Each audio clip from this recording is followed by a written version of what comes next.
If you are someone who is trying to save money and reduce your environmental footprint, I've got some mind-blowing statistics for you, starting with the fact that if food waste were a country, it would be the world's third largest polluter behind the US and China. 40% of food in the US goes to waste, and Project Drawdown says that if you care about your environmental impact, food waste is the #1 place to start to reduce it. Not only that, but I'm doing a no-buy year for 2025, which is also coupled with my low-spend year for many different reasons. I have videos about that you can go check out. If you didn't already know that, you might be new here, you might want to hit the subscribe button. And in case you are new here and you didn't already know this, my name is Shelby. I'm an environmentalist. I have a degree in environmental science. I also have been trying to live a low impact, low waste, zero waste, anti-consumerist lifestyle for well over a decade now. So I've learned a few tips along the way. I'm going to share them with you in this video.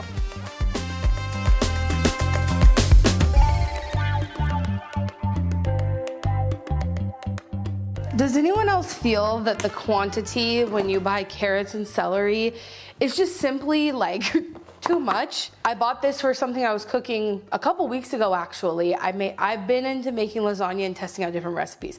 Full transparency. So I needed these to make a mirepoix. Mirepoix? Mirepoix. How do you say that word? Mirepoix. But I still have so much. And admittedly, you can do a lot with celery and carrots. So today I'm gonna make, I think, a lentil soup so that I can use these up. But actually incorporated into celery and carrots are a lot of great tips that we can take from just this right here.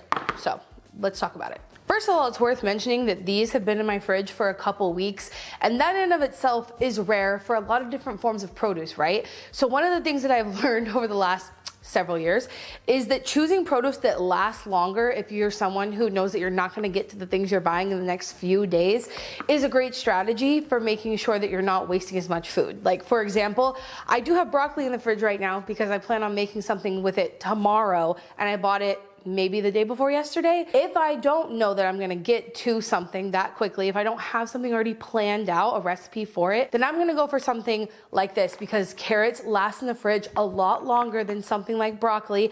Same with celery. Another thing I like to do is go through my fridge and pantry semi-regularly anytime before I'm going to go grocery shopping. But I keep a bin in there that is things that I need to get to soon, that have been in there for a while, that are gonna go bad if I don't get to them.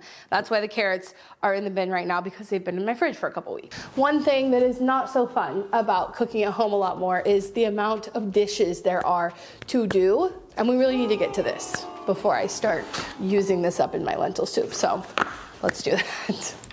Okay, while I do the dishes, let me rant about something that is so important to understand when we're talking about food waste, and that is the fact that expiration dates are a scam. A lot of people assume that food goes bad the second the date on the package hits, but that is literally not true. And in fact, those dates aren't even standardized. In the US, food labeling is almost completely unregulated, except with the exception of baby formula. That means companies set their own dates, and ultra-conservative ones just make sure their product tastes the freshest, or even to encourage you to buy more. Those dates are never meant to indicate food safety. They're based on outdated guidelines from the 1970s when manufacturers guessed how long their food would be at peak quality. But refrigeration, storage, processing has changed so much since then, yet most companies still use random, overly cautious estimates that lead to millions of pounds of waste of perfectly good food being thrown out every year. So before you toss something just because the date looks sketchy, here's what those different dates and different labels actually mean. Sell by is for the store, not for you. This tells retailers how long they can display a product. Food is usually good for days or even weeks after that date. The best by dates or best if used by dates are about quality, not safety. And that doesn't mean that you should just ignore it, but it's not about the food being safe. The food might not be at peak freshness, but it's still totally fine to eat. And slightly stale chips are not spoiled milk. Use by dates are the manufacturer's estimate of when the food will be at its best, but it's not a hard deadline. You can use your senses if they're available to you. And I assume that for a lot of us, I mean, I have an awful sense of smell, but other than that, If it uses the literal words like expires on, that actually does matter. But it's mostly found on things like baby formula and certain medications. For foods, they usually don't use that language, and it's not legally required. Especially if you're eating a plant-based diet, this is all a lot less sketchy. But if you eat things like dairy, eggs, and meat, those are where things get a little bit more serious. But the bottom line is trust your nose, trust your eyes before you trust a random date on the package that is outdated and unregulated and leading to ungodly amounts of waste.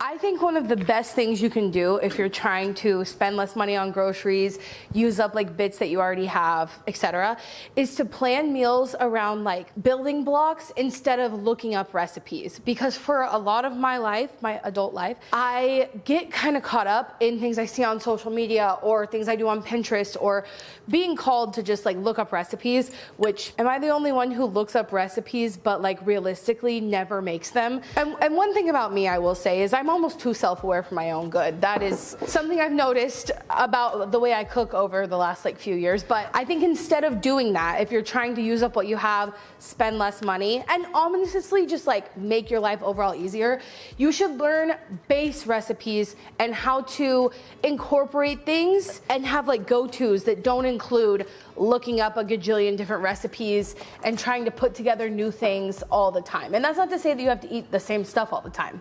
I'm not saying that, but I'm saying getting good at the basics so that you can add just things you have around to it is how you're gonna be able to use up things that you have instead of constantly looking in your fridge, pantry, and feeling like you have nothing. So for example, we're making a soup. That's one of the best things that you can like get down and kind of just understand the ratios of what goes into a soup. Similarly with like grain bowls. Also very easy if you have the basics. Tacos or wraps, you can put anything in those. Salads are another really good one. Stir fries are also really good for this type of thing. Basically learning how to take what you have and make something from it. And when you have like a basis of those things, it makes it a little bit easier, I find. And likewise, keeping a stash of those basics that are non-perishable. So I always have a good inventory of grains, beans, obviously spices and things like that. But recently, this has been my favorite thing to keep around. These little aluminum tubes of, what is this? Amore paste. I use this one. I go through one of these on a weekly basis, maybe even sometimes more than one on a weekly basis. And these two I've been incorporating a lot more. So this one is basil and this one is garlic. And it's because they stay good in your pantry. It's not gonna go bad. Whereas if you buy tomatoes or basil, especially basil, it'll go bad so fast. Highly recommend these. Got them from Thrive Market. I've been using the tomato one for like years at this point, but more recently I've been experimenting with the basil and the garlic, and we're going to put all of them into the soup we're making because does that not sound amazing? I'm so grateful to Thrive Market for sponsoring this video and working with me in general because I have been a customer of theirs for years and they've saved me a lot of money over that time, and especially now that I'm focusing on my no-buy year, my low spend year, they help me save money. But one of my big, like, what's the word? Inspirations, aspirations, motivation. The word is motivation to doing my no spend, low buy, all those things this year is to remove money from brands and companies and very, very wealthy people that I don't think deserve my money. And Thrive Market is a business that I do think deserves my support because they have a zero waste warehouse. They use carbon neutral shipping. They're B Corp certification. They give memberships to teachers and other people who are just not as privileged as other folks. They also are able to take EBT and SNAP, which is incredible. And they offer all of that at a marketplace that carries foods that are better for us and the planet. And as an environmentalist who also cares about people, I couldn't honestly ask for anything more than that. I know I gave a lot of hype and love to these little pastes because actually, let me show you how many I have. I started saving them because I have some upcycling ideas for, these are literally just metal, so you can unroll them, open them, and I'm gonna cut cute little shapes out of them and make like a decoration garland for the holidays eventually. And by the time the holidays get here, I'll have so many, it'll be good. I've hyped that up enough. I also get something fun for myself every time I order from Thrive. And this time I ordered order these dark chocolate covered cashews. They use ethically sourced cacao. They are organic and vegan, and also they're really good. So if you're interested in checking out Thrive Market for yourself, there's a link at the top of the description, or you can go to thrivemarket.com/ShelbyOrm to get 30% off of your first order, and we can make the same yummy things together while reducing food waste in our kitchens. I need to add the next thing to this, so let's keep it going.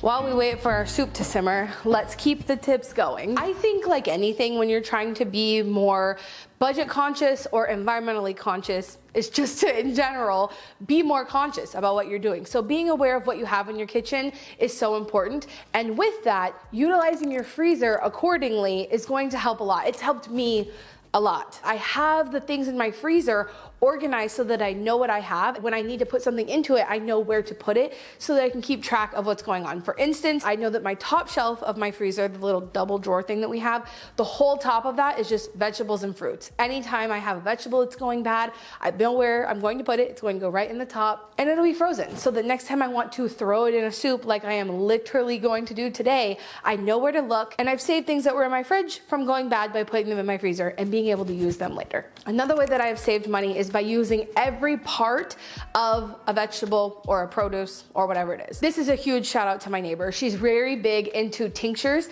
She's very big into, fermentation. She's very big into beer, wines, cocktails, all those things. I am not, so I wouldn't naturally be drawn to figuring out how to use fruit rinds to make like a syrup. And all those things don't have to be used with liquor because I don't drink, so I don't use them that way. But because of this, I still find uses for scraps in my kitchen so that I can make something else. And instead of going and buying like something to make a fun mocktail, I already have it sitting in my fridge or in my pantry. So other ways to do this are if you buy carrots with the tops, you can use that instead of buying parsley separate. My friend Catherine has used corn cobs to make like a vegan version of honey, which is a great way to use up what you already have and not have to buy more of something else. I've also seen people use strawberry tops to make like a strawberry vinaigrette for salads, which would make it to where you're not buying salad dressing, you're already using something that you have. There's so many different ways to do this, and I might put together like a blog post of all the different ways that I have done that in my kitchen. If you want to see that, let me know in the comments. But yeah, finding ways and getting more creative and sometimes using tech, the things at your disposal to come up with ideas is a really great way to reduce food waste and save money. Also, learning how to store the things in your fridge properly. I have a series on Instagram from back in the day where I talked about how to store your produce properly, and some of the basic things to know are like, don't leave your onions out in the sun, they will sprout, and that is not good.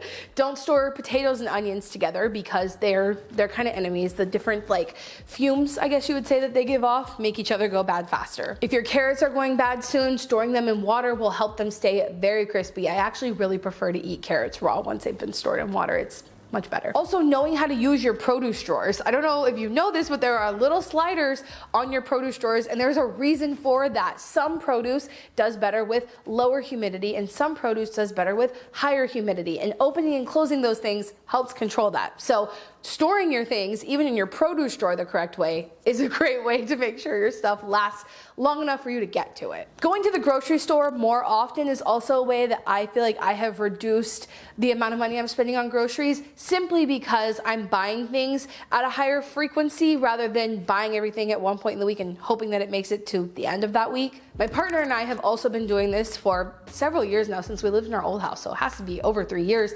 But like once a month, we'll make it a point to be like, okay, this weekend we are not going out to eat, because we do go out to eat more on the weekends, but we will make it a point to be like, we're not doing that and we're not buying any groceries this weekend. We are going to go through everything that we can here, and we call it like a fridge pantry clean out, you know, weekend of sorts. It's a fun challenge and a great way to make sure that you're actually going through and looking at the things that you have.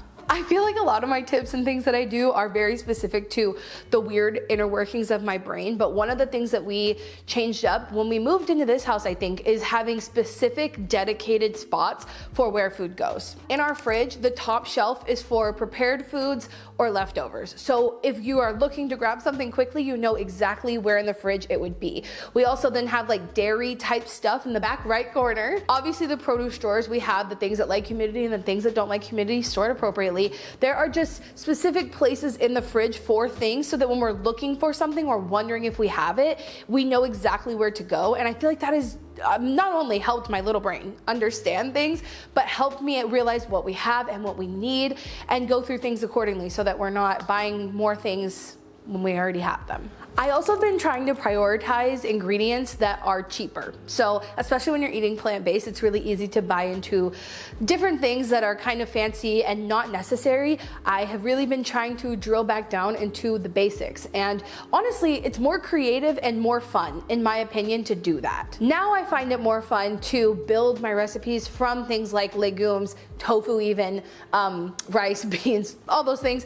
I feel like I can get so much more creative because it requires me to put in ingredients that are just like spices that I already have in my pantry, which is also why we're making a lentil soup, because lentils are so cheap and they last forever. So it just kind of switching up the way you're cooking is also a great way to save money. At least it has been for me. I'm looking at my timer and I realize we don't have that much longer before my soup is done simmering and I get to eat. So let's go rapid fire through some things that are just like day-to-day things that I do. Don't go grocery shopping hungry.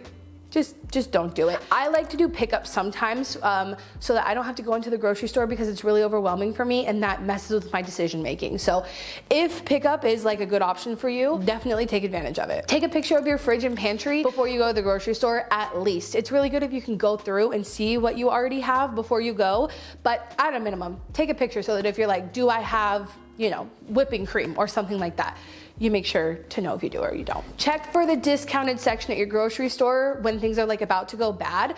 Or what I really like to do also is buy from brands that sell imperfect foods or foods that would otherwise go to the landfill. It's cheaper and obviously it's better for the planet that way. This one might sound silly, but reheat your leftovers appropriately. If I put something in the microwave that is going to come out nasty, I am a lot less tempted to either make that thing or eat my leftovers. So I utilize my air fryer a lot, honestly, for everything. We make everything in our air fryer because it's our toaster, air fryer, toaster, oven, all of those things in one. Oh, and one of my just like random favorite things, ways to use up food waste, is to use bread that's going bad, making it into croutons, breadcrumbs. I'm literally going to use my leftover sourdough like breadcrumbs to make a salad this evening. I think homemade breadcrumbs are superior anyway. That is our soup being ready.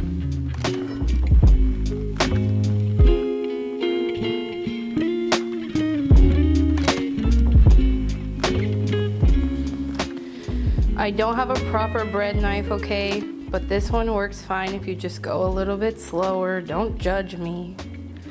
Here's another tip for you, not to save money on food, but on clothing. If you're anything like me, don't eat red soup while wearing white clothing. So we changed to a black shirt. Okay, I wanna have a really quick little honest chat before I eat. And that is about the fact that I have avoided talking about food, like in large part on this channel for a long time.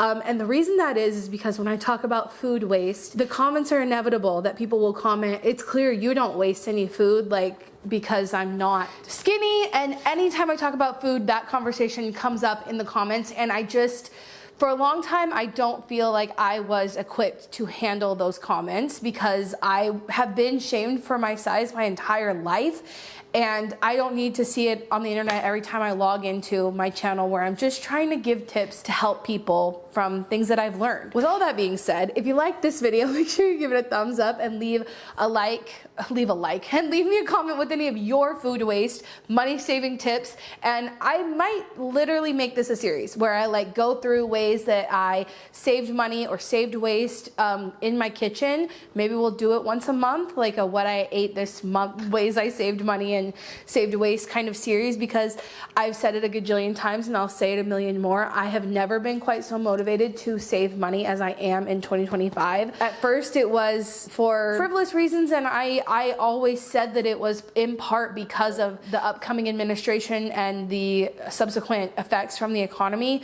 But now that we are almost 3 months into that, yeah, or I guess almost 2 months into it, has not even been a full 2 months. Don't get me started. This no buy, low spend, and what's happening in the United States has genuinely changed my life. It's made me feel a little bit more comfortable talking about food, even if people are gonna say, oh, you're fat. because, okay, great. Thank you so much for watching today. And if you like this video, make sure you give it a thumbs up. I would super appreciate it. Shout out to Thrive Market for sponsoring this video and being a long-time incredible sponsor of this channel so that I can make free content for you. I'm gonna eat, but I'll see you in my next video. And if you didn't know, I'm going to be uploading every Wednesday. You should probably hit that subscribe button because you might be new here. Oh my God, not me almost forgetting my outro. Remember, until next time, you cannot do all the good that the world needs, but the world needs all the good that you can do. Bye, guys. I crushed that. That could be a little bit more spicy. I'll add a little more cayenne next time.